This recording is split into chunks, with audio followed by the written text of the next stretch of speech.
Bonjour et bienvenue sur le podcast On Azure Grave, votre rendez-vous hebdomadaire pour tous les passionnés et professionnels de l'écosystème Azure. Je m'appelle Arnaud Morvillier, je suis architecte solution cloud Azure MVP et fondateur de la société Growna. Ce nouvel épisode de podcast sera l'occasion de décrypter ensemble l'actualité Azure de la semaine 22 qui s'étale du 27 mai au 2 juin. Mais avant de débuter, place à notre petit jingle. Bienvenue sur le podcast On Azure Grave dans lequel nous décryptons l'actualité du cloud Microsoft Azure semaine par semaine. Pour ne rien rater de nos épisodes, n'oubliez pas de vous abonner.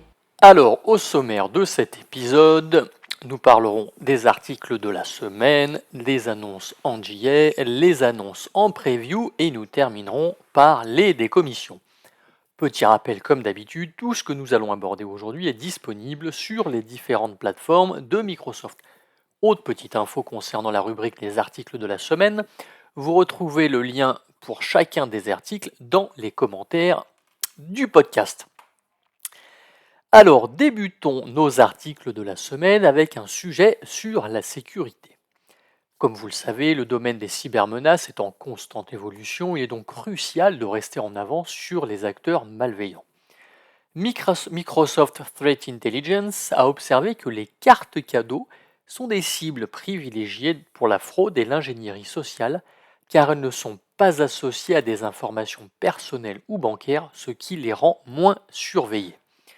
Cela me fait d'ailleurs penser à une famille américaine qui avait réservé une croisière pour un montant de plus de 15 000 $, et la famille a eu la bonne idée de prendre une photo de leur billet avec numéro de réservation et de mettre cela sur les réseaux sociaux.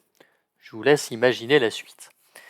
Mais pour en revenir à nos cartes cadeaux, un groupe de cybercriminels connu sous le nom de Storm 0539 ou Atlas Lion a intensifié ses activités pendant les jours fériés aux États-Unis, notamment le Memorial Day, le Labor Day, Thanksgiving, Black Friday ou encore Noël. Ce groupe, actif depuis fin 2021, a évolué pour cibler les systèmes de paiement et les cartes cadeaux en utilisant des techniques sophistiquées pour compromettre les systèmes cloud et obtenir des accès privilégiés. Le groupe se distingue d'ailleurs par sa capacité à se faire passer pour des organisations légitimes en utilisant des ressources cloud sous de faux prétextes et en créant même des sites web trompeurs. Évidemment, pour se protéger contre ces menaces, les organisations doivent surveiller les activités suspectes, renforcer leur politique de sécurité et former leurs équipes aux tactiques d'ingénierie sociale. Les mesures recommandées incluent l'implémentation de politiques d'accès conditionnel, l'utilisation de l'authentification multifacteur, qui est évidemment résistante au phishing, et l'application du principe de moindre privilège. En adoptant ces mesures, les entreprises devraient réduire leur surface d'attaque et ainsi mieux se défendre contre les cybercriminels comme Storm 0539, tout en continuant à offrir des cartes cadeaux comme option de paiement attrayante pour ses propres clients. Alors, restons sur la brique sécurité et parlons plus particulièrement de la sécurité des appareils IoT. Depuis la fin 2023, Microsoft a observé une augmentation des cyberattaques ciblant des appareils de technologie opérationnelle, qu'on appelle OT ou OT, qui sont mal sécurisés et connectés à Internet. Ces attaques ont particulièrement visé les systèmes d'eau et d'égouts aux États-Unis, avec des groupes tels que les Cyber Avengers et des activistes russes qui trempent souvent dans des choses illégales quand même ceux-là. Alors les systèmes OT essentiels pour des fonctions critiques comme le contrôle de la température, de la vitesse dans les industries, sont devenus des cibles majeures car ils sont souvent mal protégés et facilement accessibles en ligne. Les attaques sur ces systèmes peuvent entraîner des dysfonctionnements graves, voire des pannes complètes, en permettant aux attaquants de prendre le contrôle de paramètres critiques. La guerre entre Israël et le Hamas a illustré cette vulnérabilité avec de nombreuses attaques contre des systèmes OT israéliens revendiqués publiquement par les assaillants. Un exemple notable est l'attaque en novembre 2023 contre l'usine d'eau d'Ali Kipa, causant des dommages importants et affichant des messages de Cyber Avengers. Ces attaques révèlent des méthodologies similaires. Les attaquants ciblent des appareils exposés à Internet avec une faible sécurité, utilisant des mots de passe faibles du style admin 123 ou encore des logiciels obsolètes pour se connecter à ces systèmes. Les incidents soulignent l'importance cruciale d'améliorer la sécurité des systèmes OT dans tous les secteurs, y compris le secteur privé. Microsoft recommande d'ailleurs des mesures de protection comme la réduction des connexions Internet qui sont inutiles, l'adoption de solutions de sécurité complètes et la mise en œuvre de pratiques de segmentation du réseau pour prévenir les mouvements latéraux des attaquants.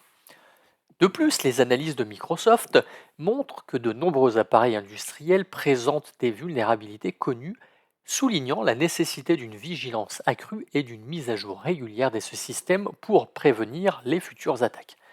Mais il est également fortement recommandé de modifier le mot de passe lorsque vous souhaitez mettre en place un nouvel appareil et ne surtout pas utiliser le mot de passe par défaut configuré par le fabricant que tout le monde pourra retrouver très facilement en quelques minutes sur Internet.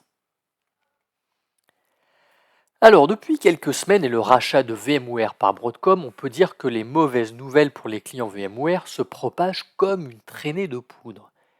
C'est pourquoi nous allons essayer d'apporter une petite note positive aujourd'hui. Microsoft et Broadcom, qui sont évidemment partenaires de longue date, annoncent l'extension de leur collaboration pour prendre en charge les abonnements VMware Cloud Foundation sur Azure VMware Solution. Cela permet aux clients d'utiliser leur licence VMware sur Azure, ainsi que dans leur propre centre de données, offrant ainsi plus de flexibilité. Cette initiative offre une nouvelle option d'achat pour Azure VMware Solution, permettant aux clients de choisir entre inclure les licences VMware dans leur solution ou utiliser leur propre licence existante. Pour rappel, Azure VMware Solution est une solution gérée et supportée par Microsoft qui permet de migrer facilement des charges de travail VMware vers Azure avec peu ou pas de modifications, facilitant ainsi la transition et l'utilisation de compétences existantes en interne dans l'entreprise tout en acquérant de nouvelles compétences sur Azure. Disponible dans 33 régions, Azure VMware Solution offre une infrastructure cloud performante et évolutive. Les clients peuvent déployer des fonctionnalités critiques comme la sauvegarde, la haute disponibilité et la protection contre les menaces. Sachez en plus que les charges de travail sur Azure VMware Solutions peuvent également intégrer plus de 200 services cloud d'Azure pour stimuler l'innovation et moderniser les applications métiers. Du coup, en utilisant VMware Cloud Foundation sur Azure, les clients bénéficient de l'évolutivité du cloud public avec la sécurité du cloud privé, optimisant ainsi leur infrastructure informatique tout en réduisant les coûts et améliorant la productivité et la sécurité. Ainsi, grâce à la portabilité des licences, les clients peuvent déplacer leur abonnement VMware Cloud Foundation entre leurs centres de données propres et Azure VMware Solution selon leurs besoins et leurs contraintes. Les avantages incluent la protection des prix, des économies sur les licences Windows Server et SQL Server, le soutien à la migration via Azure Migrate and Modernize et des crédits Azure supplémentaires. Bref, Microsoft et Broadcom s'engagent à continuer d'innover pour aider les clients à s'adapter à l'évolution des besoins commerciaux, avec une disponibilité accrue de la portabilité des licences VMware Cloud Foundation vers Azure VMware Solution prévue pour cette année. Alors aujourd'hui, Microsoft propose différents services de localisation au sein d'Azure et l'entreprise américaine a décidé de faire un peu de ménage. Sachez que Microsoft annonce l'unification de ses services de cartographie d'entreprise sous la bannière Azure Maps, combinant les technologies de Bing Maps for Enterprise et Azure Maps. Bing Maps for Enterprise sera retiré d'ici le 30 juin 2028 avec des délais spécifiques pour la transition des clients actuels. Quant à Azure Maps, il offrira de nouvelles fonctionnalités telles que des méthodes avancées d'authentification, la géolocalisation, les informations météorologiques et les cartes intérieures personnalisées. Cette unification vise à simplifier l'offre de cartographie de Microsoft et à faciliter l'intégration avec d'autres services Azure permettant une innovation accélérée grâce à l'IA et aux services cloud. Les entreprises pourront utiliser les données géospatiales pour optimiser leurs opérations, réduire les coûts et améliorer leurs services. Par exemple, des solutions comme le service QOpt de NVIDIA, disponible sur la Azure Marketplace, permettent un routage dynamique et une réoptimisation en temps réel, aidant les entreprises à relever les défis complexes. En résumé, la transition vers Azure Maps vise à offrir une plateforme plus robuste, intégrée et innovante pour répondre aux besoins croissants en données géospatiales des entreprises. Nous en avons terminé avec les articles, continuons avec les annonces en JA. La première concerne les VM. Il y a quelques semaines, Microsoft annonçait l'hibernation des VM ou la mise en veille prolongée. Eh bien, sachez que cela arrive pour les VM à usage général. Cette fonctionnalité vous permet de mettre en veille prolongée vos VM pour réduire les coûts de calcul. Lorsque vous mettez votre VM en veille prolongée, Azure conserve son état en mémoire sur le disque de l'OS pour ensuite libérer la VM. Par conséquent, vous n'avez pas à payer lorsque la VM est mise en veille prolongée et vous ne payez que pour les ressources de stockage comme lorsqu'une VM est arrêtée. Lorsque vous redémarrez votre VM ultérieurement, les applications et les processus qui étaient en cours d'exécution reprennent à partir de leur état précédent, ce qui vous permet de reprendre rapidement là où vous en étiez. Et cerise sur le gâteau, cette fonctionnalité supporte à la fois les VM Windows et les VM Linux. Azure Chaos Studio continue d'évoluer puisqu'il supporte une nouvelle défaillance pour les VM Windows qui s'appuie sur l'agent Windows. Cette nouvelle défaillance permet au client de suspendre un processus Windows exécuté sur une VM pendant une durée spécifiée dans le cadre d'une expérience KO. Cela peut aider à tester les applications à l'intérieur de vos VM et vérifier leur résilience aux événements de maintenance ou aux contraintes de ressources. Du nouveau également pour le langage de requête Custo où l'équipe produit annonce la fonctionnalité sémantique des graphiques ou Graph Semantics en anglais. Cette dernière vous permet de modéliser et d'interroger des données sous forme de graphiques. La structure d'un graphique comprend des nœuds et des arêtes qui se connectent entre eux. Les graphiques sont utiles pour représenter des données complexes et dynamiques qui impliquent des relations plusieurs à plusieurs, hiérarchiques ou réseaux, tels que les réseaux sociaux, des systèmes de recommandation ou encore des ressources connectées entre elles. À vous de voir si cela peut vous être utile ou non. Niveau Azure Action Groups maintenant, où les membres d'un groupe de sécurité qui bénéficient d'une permission sur une ressource pourront maintenant recevoir des notifications via les Action Groups. Il faut savoir, ce que je ne savais pas d'ailleurs, c'est que jusqu'à présent, seuls les utilisateurs avec des permissions sur une ressource recevaient les notifs et pas les membres d'un groupe. Voilà donc qui est corrigé. Une nouveauté qui peut intéresser du monde concernant les alertes dans Azure Monitor, les alertes de l'Activity Log peuvent désormais être enregistrées dans les régions North Europe ou West Europe pour la zone Europe. L'enregistrement de la règle dans une région européenne garantit que les métadonnées de la règle d'alerte et son traitement restent dans la limite des données de l'Union européenne. Dans tous les autres cas, vous pouvez sélectionner la région mondiale par défaut. Sachez également que les Action Groups, dont on parlait à l'instant, peuvent également être enregistrés dans les régions de l'UE.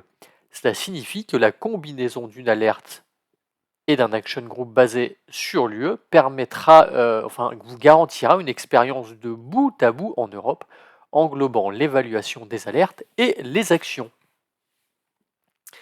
Toujours sur Azure Monitor qui propose désormais des alertes pour Azure Site Recovery pour les événements critiques tels que l'état de la réplication qui devient défectueux, les échecs de basculement ou encore l'expiration de l'agent pour ne citer que. Vous pouvez surveiller ces alertes via Azure Business Continuity Center, le tableau de bord Azure Monitor ou votre Recovery Service Vault. Sachez que vous pourrez ensuite acheminer ces alertes vers différents canaux de notification de votre choix au travers des Action Groups. Donc je pense que c'est le premier épisode où je parle autant des Action Groups. Le service Azure Firewall continue également son expansion puisqu'il débarque dans 4 nouvelles régions que sont Israël central, Italie North, Mexico central et Spain central, ce qui le rend maintenant disponible dans 64 régions Azure. Côté Azure NetApp Files maintenant, où l'équipe produit propose de sauvegarder vos snapshots directement dans un Vault. Lorsque des snapshots sont mis dans un Vault, seuls les blocs de données modifiés par rapport au snapshot précédent sont copiés et stockés. Des snapshots mis dans votre Vault sont toutefois toujours représentés dans leur intégralité et peuvent être restaurés sur un nouveau volume individuellement et directement, éliminant ainsi le besoin d'un processus de récupération incrémentiel complet et itératif. Toujours sur Azure NetApp Files qui supporte maintenant les volumes volumineux allant de 50 Tera à 500 Tera. Sachez d'ailleurs que les volumes volumineux d'Azure NetApp Files sont désormais pris en charge avec la réplication interzone ou la réplication interrégionale. Cette capacité est particulièrement bénéfique pour le calcul haute performance, l'intelligence artificielle ou le machine learning et les référentiels de contenu de fichiers volumineux qui garantissent la résilience des données et la continuité des activités dans divers scénarios. Et enfin, la dernière annonce en JA concerne API Management qui propose une nouvelle extension VS Code pour l'API Center.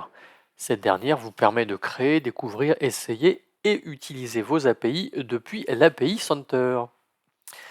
Alors, c'est tout ce que nous pouvions dire pour les annonces en JA. Nous pouvons donc passer aux annonces en preview et les deux premières concernent AKS.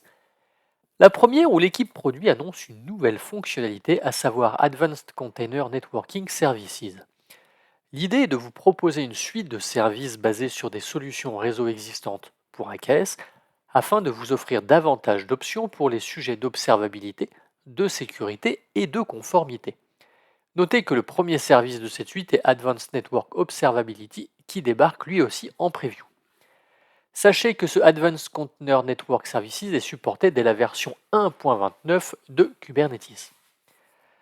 Concernant la seconde annonce pour AKS maintenant, c'est l'expansion de Azure HD Insight on AKS qui est disponible dans 6 nouvelles régions que sont Norway East, Switzerland North, France centrale, Central US, Southeast Asia et South Central US. Pour rappel, et comme son nom l'indique, Azure HD Insight on AKS fournit un service de cluster managé directement sur AKS.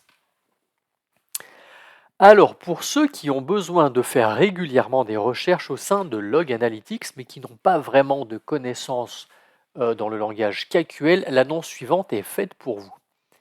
En effet, pour le moment, si vous souhaitez extraire des informations, vous avez besoin de connaître ou de monter en compétence sur KQL, mais à partir d'aujourd'hui, Microsoft vous propose un mode simple permettant d'utiliser les opérateurs et actions KQL les plus populaires à l'aide d'une expérience très simple de type pointer-cliquer ne nécessitant aucune connaissance de KQL. Bon, évidemment, nous sommes sur des requêtes assez basiques, alors si vous avez besoin de requêtes un peu plus complexes, vous devrez quand même passer par KQL. Toujours sur Azure Monitor, maintenant sur la partie Container Insight pour AKS, la fonctionnalité de filtrage des journaux ou Logs Filtering en anglais améliore considérablement le schéma Container Logs V2 avec des métadonnées Kubernetes supplémentaires telles que pod labels, pod annotations, pod UID, image, image ID, image repo et image tag. Sachez en plus que vous pouvez vous appuyer sur les tableaux de bord Grafana pour visualiser d'autres informations comme les niveaux de journaux, les volumes ou les enregistrements pour ne citer que. Du côté de Azure Site Recovery maintenant, qui propose des fonctionnalités de création de rapports pour permettre à votre administrateur d'obtenir des informations détaillées sur votre parc protégé par Site Recovery à des fins d'audit ou de suivi. Ce qui est top, c'est que ces rapports sont hautement personnalisables et sont disponibles prêts à l'emploi sur Business Continuity Center, Recovery Service Vault ou encore Backup Center. Vous allez pouvoir créer différents types de rapports, comme des rapports pour fournir des informations d'historique sur des tâches de Site Recovery ainsi que les éléments qui sont répliqués, ou encore des rapports sur la réplication de VM Azure vers Azure, de réplication de VM Hyper-V vers Azure, de réplication de VM VMware vers Azure. Bref, cela vous donnera un certain nombre d'informations très utiles d'un seul coup d'œil. Du nouveau également côté Azure Load Balancer qui apporte des améliorations à l'admin state qui permet de remplacer le comportement de la sonde d'intégrité de Load Balancer par instance de pool principal. Ce paramètre modifiera la manière dont l'équilibreur de charge dirige les connexions vers votre instance principale. Avec lui, la suppression des VM du pool principal pour la maintenance habituelle ou la mise à jour corrective ou la simple application de correctifs devient super facile et ne nécessite aucune surcharge supplémentaire de fermeture de port ou de mise à jour des règles de sécurité au niveau de votre load balancer, ce qui est plutôt pratique. Sachez qu'il y a tout de même quelques limitations comme la non prise en charge des règles de NAT pour le trafic entrant, alors jetez un coup d'œil à la documentation officielle pour avoir l'ensemble de ces informations.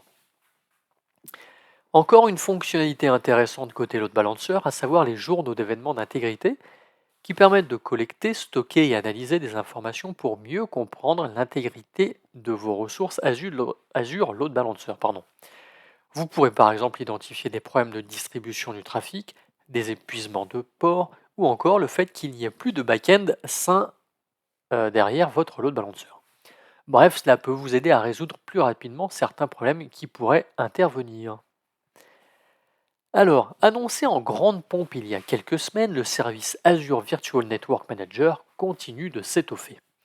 En effet, l'équipe produit propose une nouvelle fonctionnalité de vérificateur de réseau, mais je trouve que cela sonne mieux en anglais avec le VNet Verifier. Ce dernier va vous permettre de vérifier rapidement si vos stratégies réseau autorisent ou interdisent le trafic entre vos ressources réseau Azure, vous aidant ainsi à répondre à des questions de diagnostic plutôt simples, à déterminer pourquoi l'accessibilité ne fonctionne pas comme prévu et à prouver la conformité de votre configuration Azure aux exigences de sécurité de votre organisation. Côté Azure Bastion maintenant, je ne sais pas si vous vous en souvenez, mais il y a à peu près 2 ou 3 semaines, l'équipe produit annonçait un nouveau SKU, à savoir le SKU développeur pour limiter les coûts. Eh bien aujourd'hui, l'équipe produit propose un nouveau SKU, à savoir le SKU Premium. Vous vous en doutez déjà, il offrira des fonctionnalités de sécurité améliorées qui vous permettra de surveiller vos VM pour détecter toute anomalie pouvant survenir. Alors je ne sais pas si c'était le cas jusqu'à présent, probablement que non, mais avec ce nouveau SKU, le Premium supporte en tout cas la connexion au travers d'un private endpoint et ça c'est vraiment top.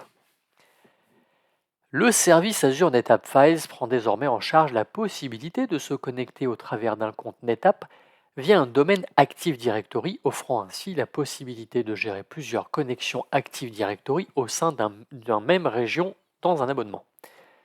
Cette amélioration permet des connexions Active Directory distinctes pour chaque compte NetApp, ce qui va finalement faciliter l'isolation opérationnelle et les scénarios d'hébergement spécialisés.